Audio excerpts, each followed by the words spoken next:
And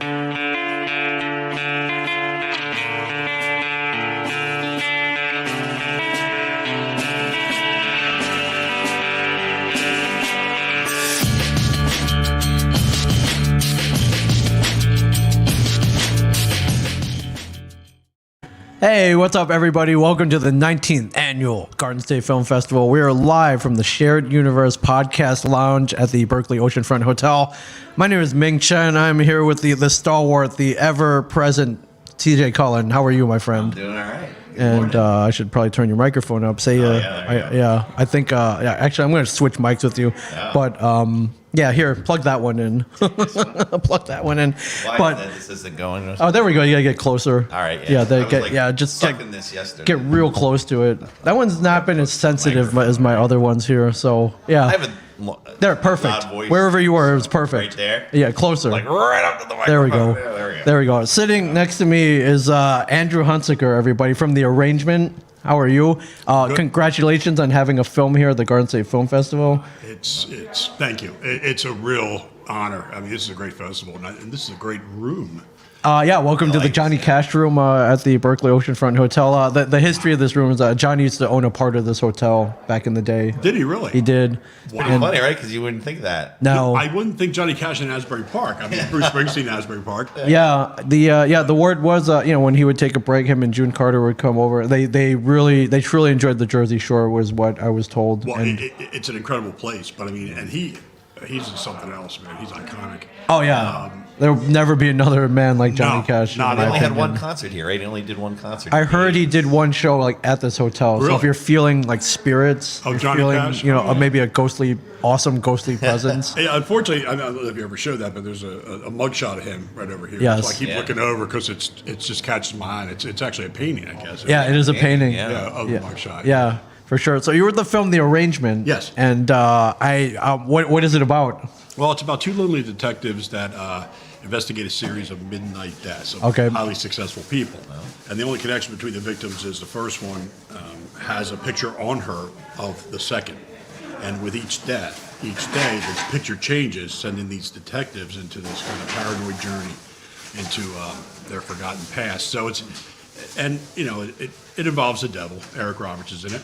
Oh, okay. Eric Roberts, yes. He plays the devil. I'll just, throw it out. They're a devilish character. Let's put it I that way. pictured the devil as possibly looking like Eric Roberts. Yeah, Eric Roberts meets Tony Robbins type of thing, like TED Talk type of thing. Yeah. So he was phenomenal. But and these detectives kind of follow through these different. They start to kind of just try to discover the deaths or try to solve the crimes, but also warn the victims, and then it kind of gets into a swirl of who's involved. So it's kind of that mystery. That's a murder. So the murder mystery. But did you describe it as a horror? Is there a horror element as well? Yeah, you got the devil involved. I think Oh, right, that's pretty okay. much horror, Okay. no matter what. Yeah, I mean, And who's horror the- between the ears more. than- Right. Who's the scariest, most frightful person in the world? It's got to be the devil. Yeah, and Eric Roberts. And Eric Roberts. He actually, and I'm not kidding, the guy's had an amazing career, but he really, he's an amazing actor. He could do anything. He'd read the phone book and make it sound interesting, but he really captured the role. We saw him in a movie last night. Yeah, we did you- did. which Yeah, the Reboot Camp. He's in Okay, that. yeah, He plays, yeah. I think I can't remember. I think he plays himself actually. Plays so himself with He- him and his wife. yeah, He does that a bit. He's a working actor, He Yeah. as a working actor, and I'll tell you, being a working actor, you have to kind of give credit because Yeah. it's hard to get gigs. Yeah. And he's always a craftsman. And he comes in, he does a lot of our types of films, which is really grateful because he brings such a level of just high class professionalism. Yeah. yeah. I see that. He's Pope of Greenwich Village. Pope of Greenwich Village, yeah. Anybody my age, that's all you say. Pope of Greenwich. Oh yeah. I mean that's Right. it. Oh yeah, best of the best. Best of the best would be hard. Like that was one of my favorites. Yeah. I know him in part 2. He had a little part. Yeah, he was in part 2. Yeah, he's actually. I'll tell you what. I saw him in Justified. There was a show, Yeah, oh yeah, for sure. and he Yeah. had like a 2 or 3 show arc, and he was just phenomenal. He just brings it.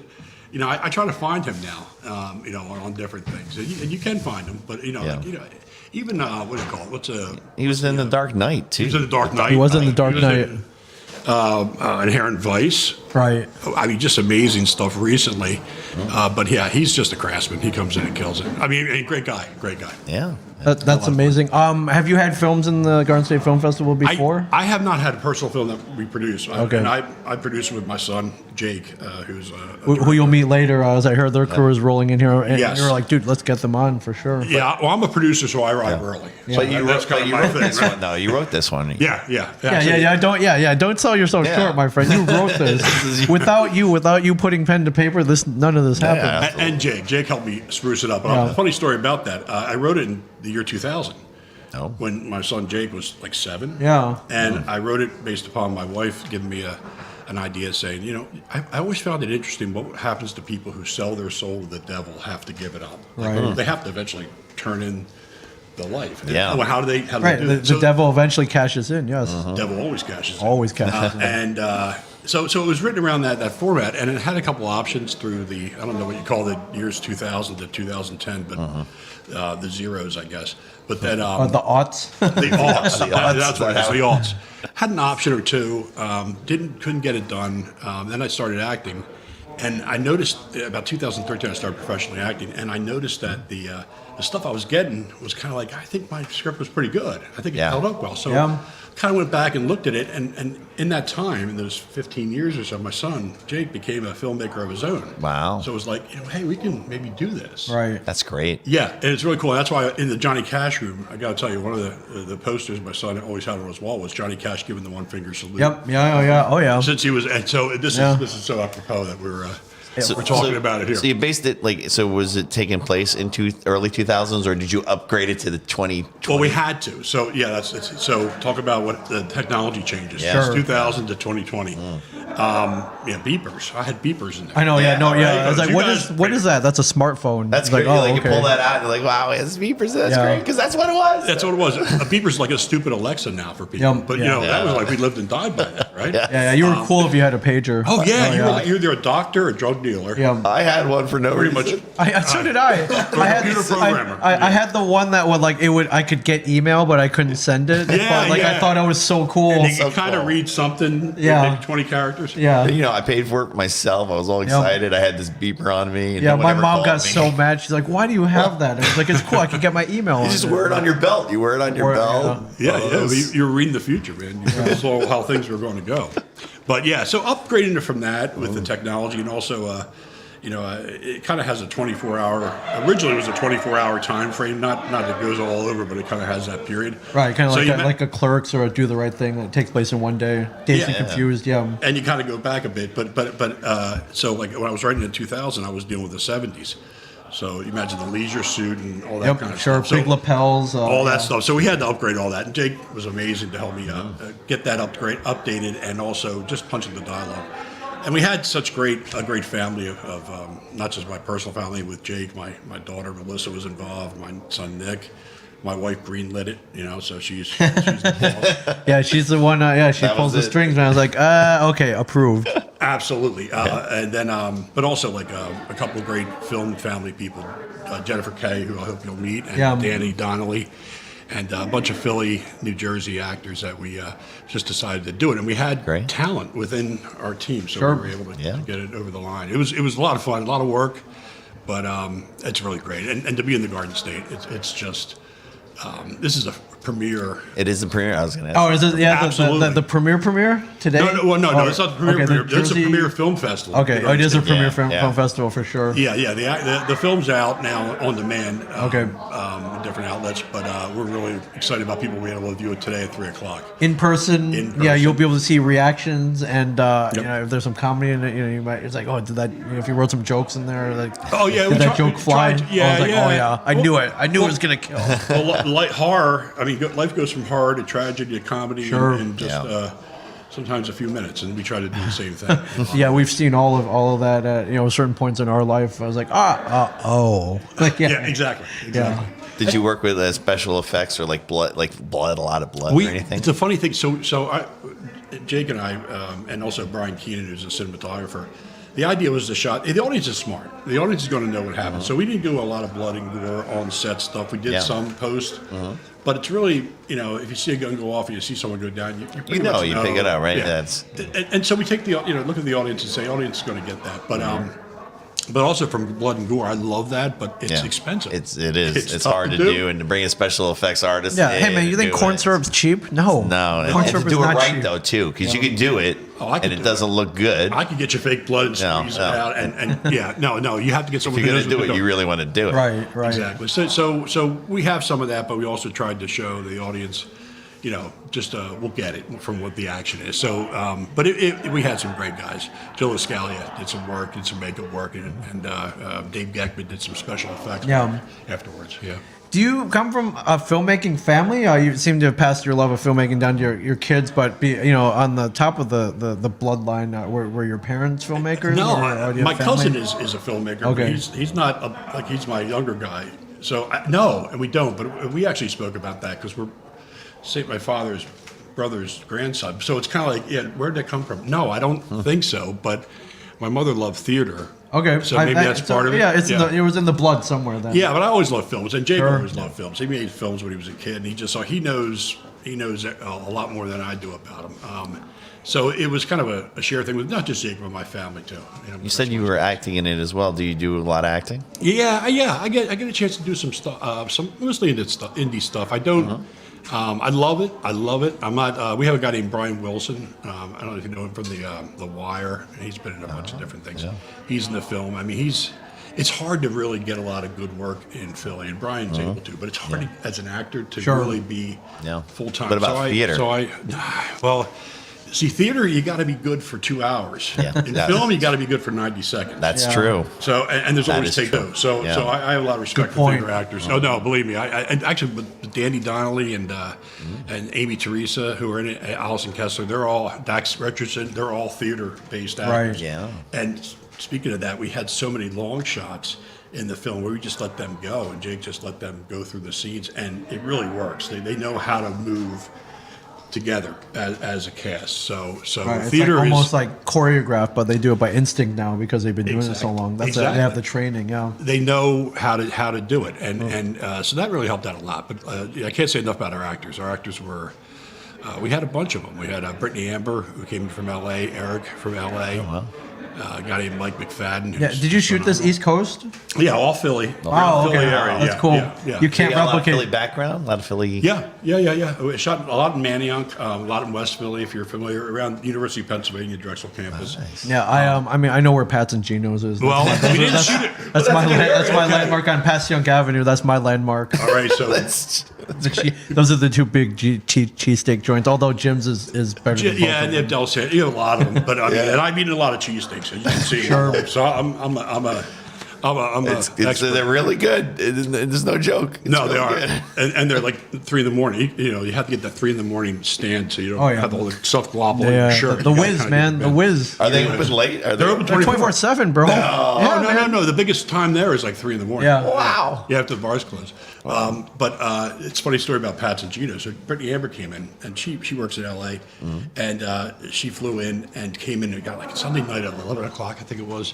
And the first thing she said, we sent a crew guy down to get her at the airport, and she wanted to go to Pat's.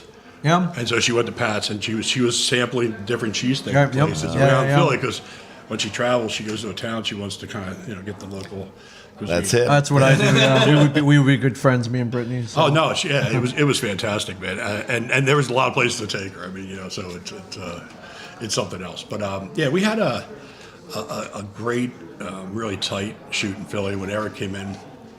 He's a machine. I mean, the guy is just a machine. I don't know how he was in the other film, but He looked like a machine. Yeah. I imagine. I imagine he's probably constantly working, and I know he's a big supporter and actor in independent And projects. he supports film festivals. Supports film festivals, and we love him for that. How long was the shoot on this one? we shot like 16 days. Wow. Okay, that's. Yeah, it was supposed to be 14, like 7 pages a day, about a 100-page script. Wow. But we ended up having to do a couple days extra just because of you end up doing that. We did a good job, I think. I think our crew was fantastic. Yeah. But, weather and other things. Sure. Unpredictability. Exactly. Do you take a day to go and get B-roll and drive around and get all those sites and everything? Yeah, a lot of drone shots too. Oh wow. Okay, you got the drone. That's great. The cinematographer Brian Keenan and Jake Hunsicker, they love drone shots.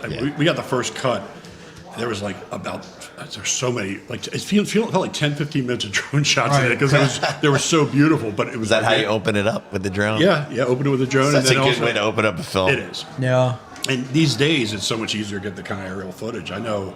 I was talking to an older actor, and he said, "Oh, we had to get a helicopter." The helicopter. You used to have to rent the helicopter. Yeah, it was like for God knows what. Or whatever. Yeah, and the pilots would be real testy, and they don't understand what you're trying to get. You had to get the right cameraman to do it. Get There's the right only certain ones that could do it in the helicopter. Exactly. So nowadays, if you're, and I can't fly a drone, so I don't want to diminish the skills, but it's a lot easier. You can get some great stuff. Yeah, I mean, I'm pretty sure you can learn how to fly a drone quicker than you can learn how to fly a helicopter. I'm fairly certain. Yes, I can. If you had to. But a lot of cinematographers, that's what they do. They'll be hired as a drone cinematographer for the day. Right, they're FCC licensed, not FCC, FAA licensed and trained. They have the so they don't crash into airplanes, so they don't get arrested. Yeah. Get arrested is an important thing with independent film, and I have a couple stories, but I don't know if I can share that during the shooting. But wow, not bad, not too bad, but they try to chase you out of there. Well, when you play cops in the city,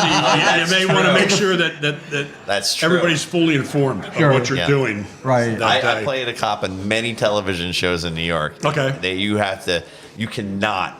Your suit when you're bringing it into the city, and that was the scary part. You have to hide it, and you got to put it like in the bag, and you cannot anyone cannot see anything ever. You can't misrepresent yourself. No, exactly. When we were on the shoot Vulgar back in the day, me and this other guy, Chris, another PA, Chris, we didn't know this. We were kids, and we went to get outfits at New York Undercover for Vulgar. Right. So we had to pick them up, and we decided to put them on. We're driving in the car with them on in uniform, and a girl hits us in the car. We're driving in his piece of crap car. We're driving over the bridge. A girl hits us, and she looks and sees it. It was a little bump. We get out of the car. We're in cop uniforms, and she's like, "Oh, I'm good, and she leaves. Oh, you hit her? No, well, yeah. So he was behind her, so he would be in fault. Okay, right. So she stopped on the bridge. But she was like, "Okay, we're good." And she's like, she saw two cops. She's like, "We're good. It looks good. Yeah, it's we're fine." good. She took off. It's just a scratch. And then it's like, well, we should do this more often. Let's so we drive went to around the in office. cop Yeah, we went to the office dressed as cops, and we're like, "Everyone's under arrest." And they're like, they were scared for a second. And then they're like, "Oh, there's the uniforms." Like, you guys can't be wearing those. Yeah. You got to be careful. But 20. Magic only works behind the camera, right in front of the camera. Yeah, no. There's those things with indie films, and anybody who's made them, short films to features, it's a collaborative effort. It's a team effort, and everybody has to have kind of that passion behind it to get these things done. I've been on bigger productions as an actor. In smaller roles, and everybody's great on them, but everything's so segmented. Everybody has a specific job, and they're very good at it. Yeah. The indies, everybody's doing. Yeah, you got to be good at everything. Multiple hats. You got to do. Yeah. You got to roll a tape. Great. You're a grip now. You're doing lighting. Okay. Like. If I wrote down like people's jobs that they did, it'd be like 40 jobs for each of them. Yeah, for sure. Not 40, but you get the idea. Yep, you do a lot of things. Have you written anything else since? Yeah. Actually, Jake's a better writer. He has a great screenplay. Greatness starts from the top, my friend. You're being very kind. I mean, but I think his mother maybe gave him a little more intelligence than me. But no, he has a script called Gorilla 187, which is kind of a horror film within a horror film type of thing. Okay. So we're looking to do that next year. And then 187 is a police code, correct? Exactly. So Yeah. You like the police drama? I do. I gotta probably admit that. Well, first of all, it is easier to do cop stuff when people die. It's like, what are you going to get, an accountant? Yeah. Right. Accountants don't get shot in the line of duty. Yeah, accountants don't get shot in the line of duty. So, lawyers get involved in some of that dramatic stuff. But yeah, cops are kind of easy. But also, it's just just nothing like a dirty, a bad cop. Oh yeah, dirty cops, man. No, that's just fun. It's fun. He's on the take. He's on the take. Yeah. Actors like playing that. Yeah. I play one, and I love it, and so I just think that's more dramatic. I don't know. That's. Yeah. Do you ever interview cops and get stories out of them? Well, we have actually an actual policeman from Philly in the film. That's what I thought. It'd be great because he's kind of telling you you can't do this, that, no, not believable. Those, oh no, I wouldn't have done it that way. I would have done it this way. It's always great and a lot of films have retired cops. Absolutely. So I've been on sets with like, no, they can't do that. That's not good, and they get advice. Well, I did a thing where I asked actually in that production, it was Danny Plaza who was in ours, and he was in the previous one. And I asked him, how do you hold the gun? I mean, I don't shoot guns. I've never shot a gun. And so I'm holding the gun. I'm coming in as a policeman. I better not be like, Yeah. Right. Yeah. You don't hold the gun like this. Don't hold it sideways. I really wouldn't know either. I don't know. Yeah, back here by your head. Like, right. And just, where to put your finger. I mean, make it look real. And use that. And that's phenomenal. Also, Dave Kapler was our sound recordist. He's a former cop.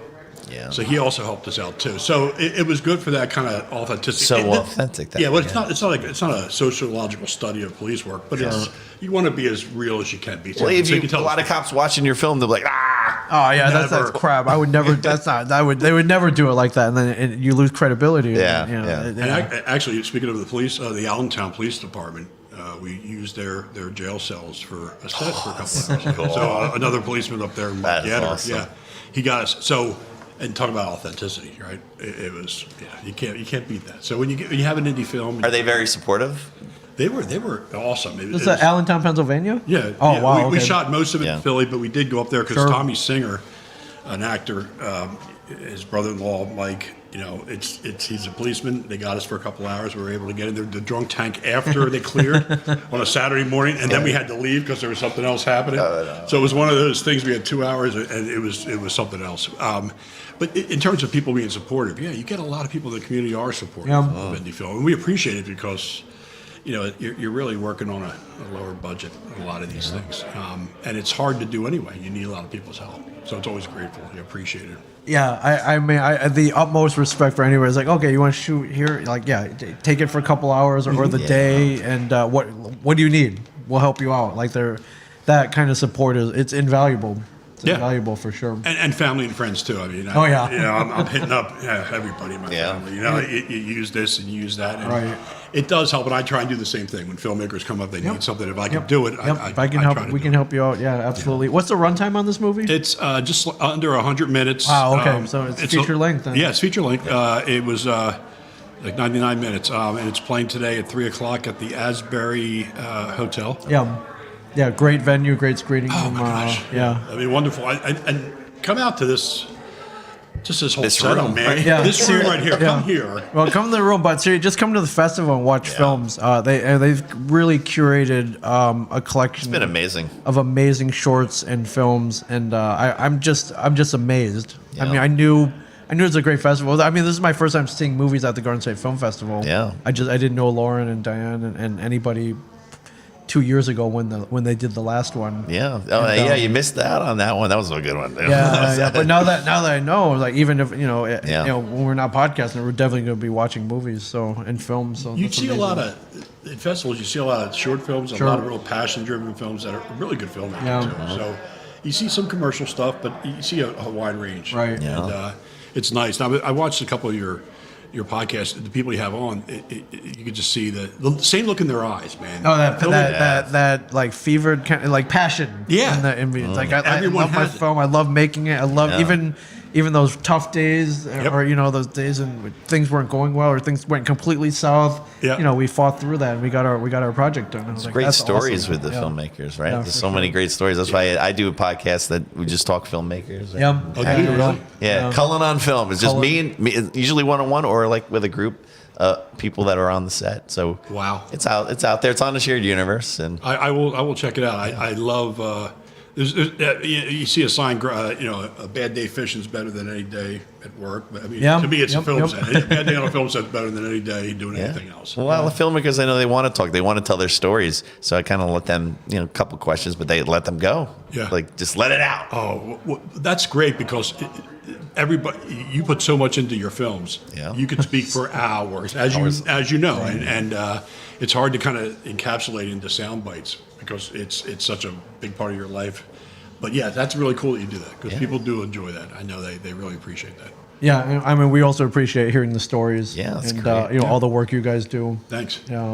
It's exciting. I mean, especially this year. I mean, especially after this year, this is what we need is entertainment. Did you film during escapes? No, we got it done before. Okay, yeah, we were lucky. We were lucky to get it done, and we got it done by by the end of post production by the end of 2019, and then started to work with some, getting it out there through 2020. But we didn't have to film in 2020. A couple people in the film are doing something now, and they're filming, and it's just an added layer. You have to be safe. COVID person, compliance, get tested, all that stuff. All tested, yeah. So it makes it harder for indie filmmakers. Sure, it makes it harder for any filmmaker. Yeah. But indies, it's an added cost. Yeah, but it's still great. Yeah, I've noticed. Despite that, they're like, I'll go get the test. Big deal. I'll wear a mask. Big deal. We get to make our film. We get to we get to do what we love. So exactly.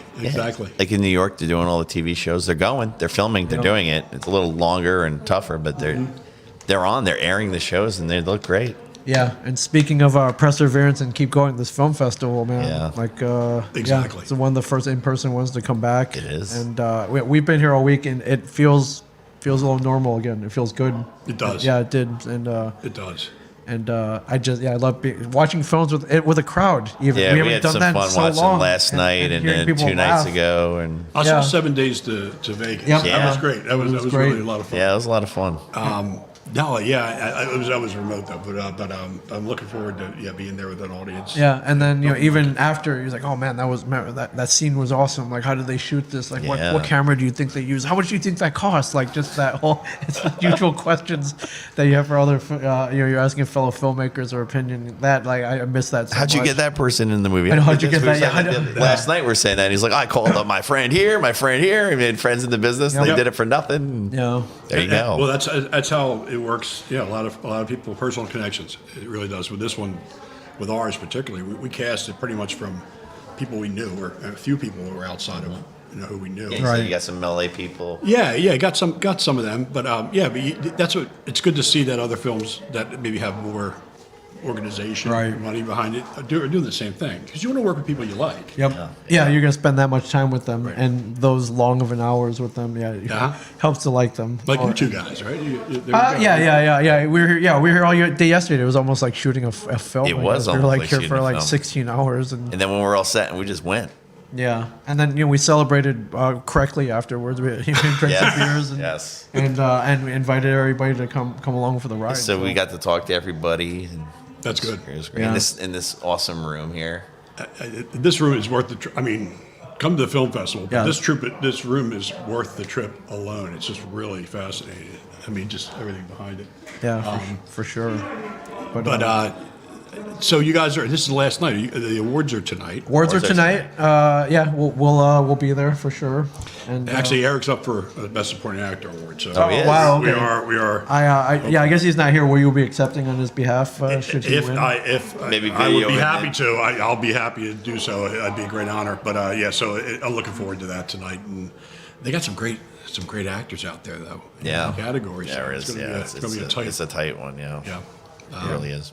Awesome. Well, thank you so much. The arrangement screening today at 3 p.m. at the Asbury Hotel. Yep. And we look forward to seeing the arrangement, but we have a feeling this is not your last time here at the Garden State Film Festival. We'll be looking for future projects. Maybe the next one. Hopefully next year, the 20th anniversary, we'll do this again for sure. I hope so. I look forward to it. If you have me, I'll be here. Oh yeah, no, and we may be seeing you again. I think you're going to bring your son and some of the cast and crew. Oh yeah. After, so we'll talk more. You may not see me, but you'll definitely see. Definitely tell them to come over. I want to hear their perspective. Thank you. And so don't tell them what I said. Okay, I won't. I will keep it clean. Keep it clean. Thank you so much. Thank you so much. The arrangement today, 3:00 at the Asbury Hotel, and the 19th annual Garden State Film Festival rolls on all day today. Come down, see some films, and then stay for the award ceremony. It starts at 7:00 to 9:30. They're streaming it too, correct? They're going to stream it too, so you can watch it online. And they're giving me. Most valuable. It tickles me to know that I might be. Podcaster? I might have hardware, and I get to put it in the trophy case at the podcast That's studio. That's gonna be good. And not only that, we get to call ourselves officially an award-winning podcast studio. That's absolute. Yeah, absolute. Awesome. So we will see you soon, everybody. GSFF.org, and Andrew, thank you so much. And check out the arrangement, everybody. We'll see you soon.